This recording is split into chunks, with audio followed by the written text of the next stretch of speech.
Salotto. E allora signore e signori, benvenuti al Salotto, fate un applauso scrosciante per questa nuova puntata. Ti hanno vista bere alla fontana, che non ero io. Ti hanno vista svogliata la mattina, birichina, birico.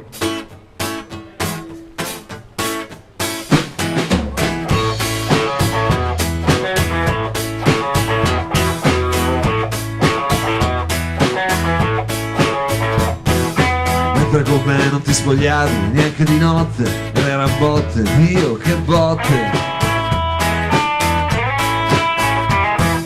Ti hanno visto alzare la sottana fino al pelo. Poi mi hai detto, poveretto, il tuo sesso, dallo al gabinetto. Te ne sei andata via con la tua amica, quella alta. Grande figa. Tutte e due a far qualcosa di importante, di unico e di grande. Io sto sempre a casa, esco poco, penso solo e sto in mutande. Penso a delusioni, a grandi imprese, a una thailandese.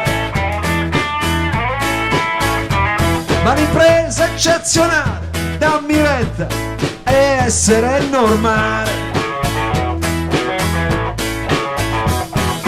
Quindi normalmente sono uscito dopo una settimana. Non era tanto freddo e normalmente ho incontrato una puttana. Ah, normalmente, di questi tempi. A parte il vestito, i capelli, la pelliccia e lo stivale, Di classe. aveva dei problemi anche seri e non ragionava male. Non so se hai presente una puttana ottimista e di sinistra. Di questi tempi poi no, non ne ho presente. Non abbiamo fatto niente, sono rimasto solo come un cane.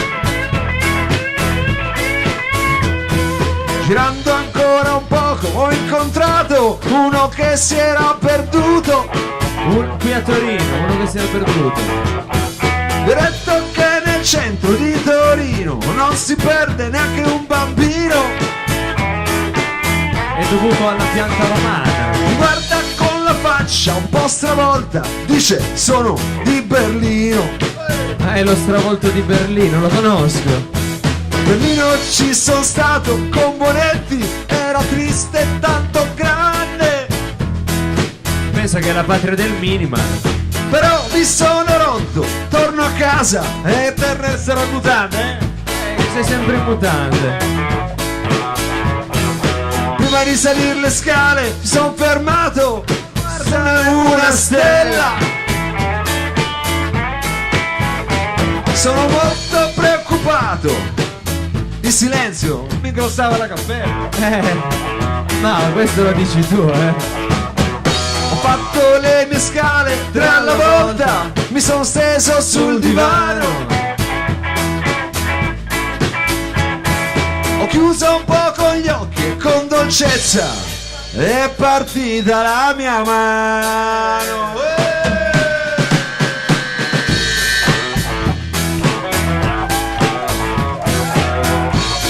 Grazie signori, grazie signori.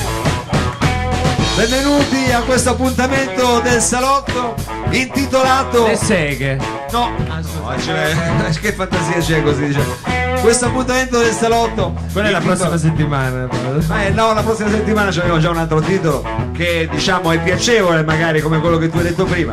Però diciamo si può trovare molto più comunemente, anche addirittura si può vendere, capito? Anche al supermercato. Anche al supermercato.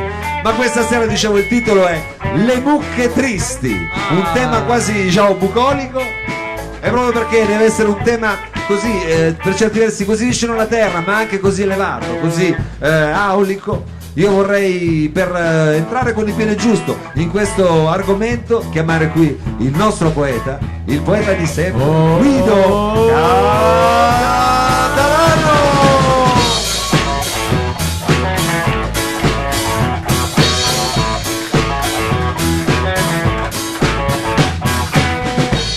Grazie. Grazie molte, grazie molte. Benvenuto. Grazie Andiamo male. bene. Sono contento di essere venuto.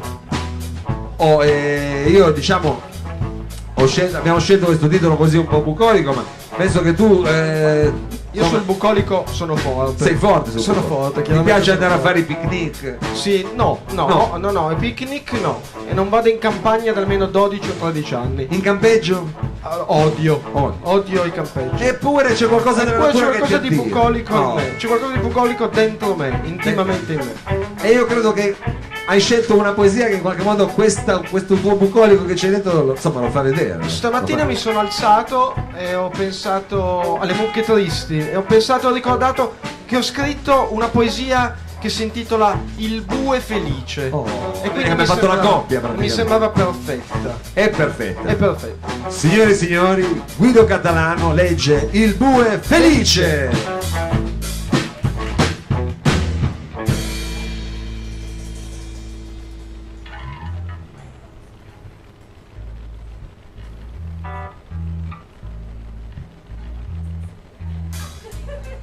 Un bue felice corre per verdi distese di erba odorosa e fiori e sole e farfalle e cielo blu e galoppa e corre il bue ed è possibile, se ti concentri, vederlo sorridere. È un bue felice.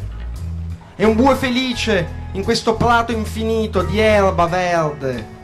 È come un sogno di bue. È come se tutto fosse bello. Farfalle rosse, gialle, blu, viola, verdi gli si posano sui corni e in breve ha come una testa di arcobaleno. Corre così veloce che fischia nel vento. È come se avesse ali nei piedi. È come se fosse un magico bue. Dopo si ferma a riposare, si mangia un poco d'erba e beve dal ruscello l'acqua fresca e si sdraia dentro i fiori.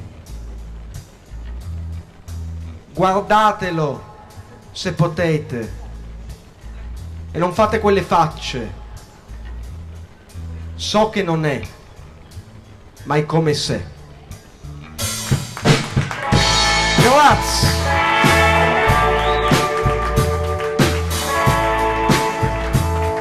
E allora, signore e signori, nel dare il benvenuto a Guido Catalano, diamo anche il benvenuto ai qui presenti Santa Barbara.